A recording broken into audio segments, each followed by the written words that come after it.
Diane Warren is a Grammy-winning hit songwriter who's worked with Dolly, Martha Ackman, author of the book, Ain't Nobody's Fool, The Life and Times of Dolly Parton, and Harvey Mason Jr., CEO of the Recording Academy, which is why I'll note right here as we welcome Harvey into the conversation that Miss Parton won 10 Grammys. She was nominated a whopping 55 times, also honored with a Lifetime Achievement by the Academy in 2011. Thanks to each of you for joining me. Diane, what's on your mind as you remember Dolly Parton tonight? First of all, what a beautiful tribute, Ari, that you just gave. I'm just so sad. I think everybody, it's almost making me cry right now. Just a giant light has gone out. You know, it's a devastating loss for not only the music business, but for the world. You know, not just the world of music, but for the world. She was such a light on every level. A brilliant songwriter, like a genius songwriter, a great human being, as you said in your tribute.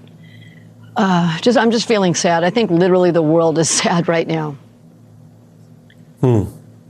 Martha, I want to read from the New York Times obituary, which mentions how assertive women populated Miss Parton's songs. They write that whether it was the proto-feminist rewrite of Moleskine Blues, Jimmy Rogers, or by advocating parody in the bedroom, Touch Your Woman, or in the workplace, 9 to 5. Your thoughts on that, Martha, and how path-breaking it was at the time? Well, I think she continued to break barriers her entire life. You know, from the Coat of Many Colors, where she's talking about standing up for your rights and what you believe to be true. You know, I think the best example of that is what happened when she wrote I Will Always Love You. She wrote it as a farewell to Porter Wagoner. He had the biggest country music show in the nation on television. And she stayed there 7 years, 2 years longer than she said that she would originally stay. And she didn't know how to convey to him that she thanked Porter for what he had done, but also it was time for her to go. So she wrote A Coat of Many Colors. She wrote I Will Always Love You. And a couple of years later, Elvis comes along and says, I would like to record that. Dolly did not have that much money at the time. A record by Elvis of one of the songs that she had written would have been enormous. But she said no. She said, I can't do that, because she knew that Elvis always required the publishing on any song that he recorded. So she knew that she had to hold on to her, what we would call now, intellectual property. She was proud of what she had written, and she didn't allow him to record it. And then some years later, along comes Whitney Houston and makes the big record of that song. So I think a lot of women see that you know, she stood by her own work. She used the word proud a lot. And that struck me. You don't hear women using the word, I am proud of what I have done. You don't hear it that often. But I think Dolly told women that you should be proud of what you create, of what is yours. And people from Taylor Swift to Miley Cyrus and all other artists and women in general, I think, take note of that. So interesting to hear you give us more insight into the long gestation of that hit. Harvey, I want to play a little bit of Patti LaBelle. With Whitney Houston. Go ahead, Diana. She kept her publishing, and then she was bummed out with Elvis. But when Whitney Houston did it, it's like, that was a good decision. Hey, Ari. Your thoughts? It's an emotional time for sure, but I'm really kind of thankful and I'm happy. I'm happy with what she was able to accomplish. I mean, what she represented, the love, the kindness, just the generosity. It was bigger than music. It was her legacy, and it was her talent, her kindness, her resilience. These are all things that she possessed. Of course, the songs were incredible. The delivery of her vocals spectacular, and her influence across music of many genres, not just one genre, goes without saying. But I'm choosing to, of course, I'm emotional, but when I hear her sing, when I hear those songs, when I hear her little quips to Johnny Carson, or I remember back to the things that she said to me personally. I've been very fortunate to spend some time with her. She was so sharp, so witty, but also so kind. I'm really appreciative today that she was on our planet. Diane, I want to play what I was going to mention was her with Patti LaBelle. Let's just listen to this little moment. Get up close to your microphone. We're mic'd right down in here. Get up close to it. Okay. That's cute. Can you hear that? See, we did plan this, but we didn't know how it was going to sound. Well, we were Sounds planning real to see if cute. we could do something like, Mama, little children love shortening, shortening. Mama, little children love shortening bread. Mama, little children love shortening, shortening. Mama, little children love shortening bread. Play it, Patty. Diane, I wonder if you could talk about her creativity mixed with. That's pretty cool. this- Using your, I don't have any nails, but that was pretty cool.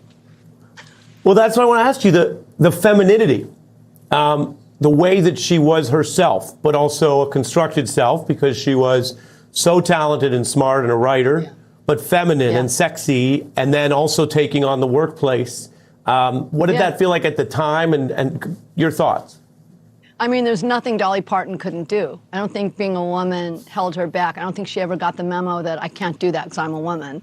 Because she succeeded basically in everything she did or she chose to do. And I wanted to say one thing. It all started with the songs. Those songs are timeless. They're great, and it started with that. But Dolly could do anything.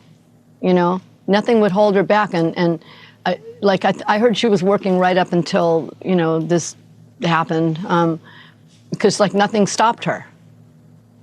So, Diane, let me ask you a tough question. And you and I have talked about music before, but can you tell us, especially for those listening tonight who've, of course, heard some of her songs, but what made her such a good songwriter? Can you teach us that? You know, her songs were like herself. They were authentic. They were beautifully written. I Will Always Love You is a perfect song. There's not a better song ever written. And she had so many of them. But what was the question again? I just totally spaced out. That's okay. What made her such a great songwriter? Just the craft, the authenticity. You're born with a gift, and then it's what you do with it. And her gift was enormous, and her gift was a gift to the world. And Also, Ari, I think she was tapped in. She was tapped into people's emotions. Yeah. She knew Yeah. how to portray or convey what people were feeling in their hearts and their soul, Exactly. their pain, their joy. She knew how Yeah. to deliver that in a song, and that's such a special talent. Yeah, in an authentic way. That's it too. Incredible, engaging, magnetic. She was thrilling. You can't help but smile when you watch her perform. You see the joy, you see the passion she has for it. Didn't matter what song she was singing, who she was singing with, watching her stand there with the guitar, whether she's on a mic, on a piano. I mean, it was just pure joy, and what a talent. And maybe our historian can verify this, but I think she wrote Jolene and I Will Always Love You on the same day. Think about that. She won, as you I said, heard. 10 Grammy Yeah. Awards, 55 nominations. Just last year, the U.S. State Department and the Recording Academy gave her the 2024 Peace Through Music Award. I mean, she was doing so many great things beyond just And the singing honorary and Oscar, writing too. songs. Special. Go ahead. I think Dolly said that she recorded Jolene and I Will Always Love You pretty close together, but not exactly on the same day. She recorded, when she had a song in her head, she would record it onto a cassette tape. She wasn't the most proficient when it came to technology. She always would fax. Yeah. She would use a fax to send communications So, back and forth. Yeah. But songs As don't we It try was a to- good day. As we try to close this, because there's no way to end it, I'll give everyone a sentence of how you're remembering her in a single sentence, and I'll join in on this one. I don't always answer our own questions here. I'll say her work reflected her being completely connected to herself and then able to connect with everyone. In a sentence, how are you remembering her? Harvey, then Martha, then Diane. Flamboyant, over the top, spectacular, but always real and relatable, surprisingly. I think I would say that Dolly changed the temperature of the room. And not only the room, but the world around her. She made everything warmer. She made everything kinder. She made everything more decent. I love everything you guys said. A beautiful, bright, light,